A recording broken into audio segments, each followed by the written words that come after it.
হ্যাঁ, আসসালামু আলাইকুম রহমতুল্লাহি ওয়া বারাকাতুহু। আমরা আজকে মাহবুব সুলুমের পক্ষ থেকে আরেকটু ব্লগ নিয়ে আপনাদের সামনে আসলাম। আমরা এখন চলে আসছি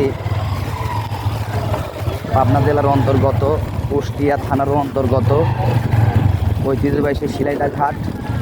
এত সুন্দর রাস্তা, মনে হচ্ছে টাইলস করা। মোটরসাইকেল মনে হয় মিনিটে মিনিটে 50 ব্রেক করতেছি। চারিদিককার মনোরম দৃশ্যগুলো আপনারা দেখেন। আমরা একদম নদীর একদম ঘাটে চলে যাব এবং শর্ট ভিডিওর মাধ্যমে দেখাচ্ছি। আসলে ভাই আপনারা তো বুঝলেন না, এই যে ঈদের 10টা দিন আমরা ছুটি পাইছিলাম সবাই, কোনো মানুষকে দেখলাম না যে আপনারা ঘুরতেছেন। আমরা কিন্তু ভাই প্রতিদিনই বেরাচ্ছি।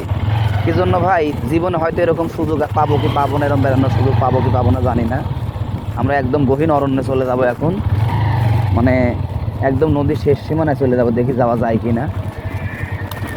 একদম শিলাইদার ঘাটে যেটাকে বলা হয় সেই ঘাট আমরা চলে যাব। আমরা এখন একদম নদীর পাড়ে যাচ্ছি, দেখি পার হওয়ার জন্য মনে হয় নৌকা লাগবে সম্ভবত। ঠিক আছে বন্ধুদের দাও